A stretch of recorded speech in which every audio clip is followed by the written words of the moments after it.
Back in the late 60s, there existed a religious sect known as the Process Church of the Final Judgment. Their core beliefs were that at the end of the world, Christ and Satan would come together, reconcile, and begin to judge and execute the population. So they worshipped both of them. While this information set people on edge, it did not deter people from becoming members of the process, and the church flourished throughout the 60s and 70s. In that period, an increase was seen in missing children across the United Kingdom, the Mexican Yucatan Peninsula, and even in the state of New Orleans. Kids ranging from as young as 3 to as old as 10 were being taken on walks home, in their front yards, and even sometimes from their homes in the dead of night. Bodies were rarely ever recovered. When they were, well, let's just say it was quickly established that it would have been better for the families to simply hold out hope for a safe return. What was done to these children was simply horrifying. Every unspeakable act you can possibly think of in order to inflict pain was carried out. All children left completely blind, with a look of indescribable pain and terror on their faces if any were discovered by the authorities or, God forbid, passers-by. Due to the satanic panic raging throughout the United States and United Kingdom at the time, most information regarding satanic cults or missing persons cases were kept under lock and key so as to not cause mass hysteria. One particular incident caused so much havoc, it was feared that if brought to the public's light, it would shock the nation to its core. On October 12, 1975, a photograph was posted to the local authorities in 15 states in the USA and 5 counties in the UK, all receiving the same image, the one you see accompanying this story. On October 13th, a normal middle-class family in Essex was settling down for the night when the father heard his son screaming from his room.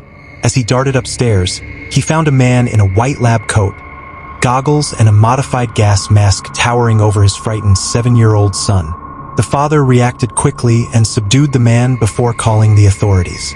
When he was brought in, he was identified as Reverend Michael Turnwell, though he had no records of ever living in the area. In fact, the residence he was registered at was 300 miles away. What was he doing way out here? In his pockets, they found a bottle of chloroform, a rag, a switchblade knife, and a small pocketbook, filled from cover to cover with incomprehensible gibberish mixed in with citations from the satanic verses, diegetics, and the Old Testament.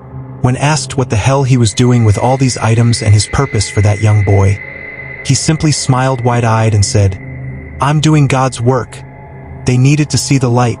Under further interrogation, it was revealed he was a member of the Church of the Process.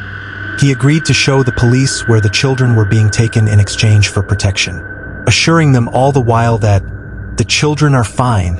They're with God now. They saw the light. Not fully understanding this vague reference, they persisted and got him to open up. This is what he told them. "We knew that the children could be spared judgment, for they do not understand sin. They are pure.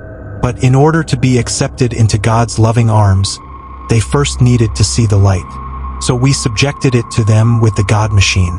Those that became blind or removed their goggles were punished accordingly. Those that were not blinded were accepted into God's flock, their souls escaping their bodies and their shells to be used as we saw fit. They were no longer harboring any children." He trailed off, giggling like a child. "Those were our toys to play with. And believe me, officers, we did enjoy our toys, even if they broke sometimes. Love the sin, hate the sinner." He burst out laughing, the room seemingly shaking around him. After a few moments, they asked him what happened to the children that turned around, as all the children positioned in this image were facing outwards. The Reverend gave a sick, twisted smile and said slowly, in an unnaturally deep voice, "They are the ones who become part of his legion. Who do you think carries on our work once some of us get caught or perish? We are everywhere, detective. We will bring all children to the light. You simply need to look west and you will know the face of evil." He suddenly leaned forward to intently stare at the detectives opposite him and asked sadistically, "Tell me, do you have children?" He was found dead in his cell the following morning, having concealed a cyanide cap in one of his teeth.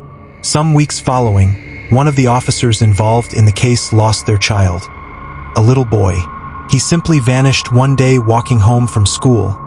His body was never recovered.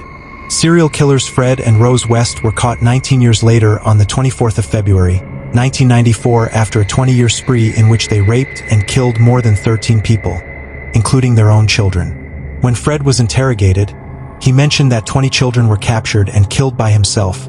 Rose and others he did not know of in a barn not too far from where they lived.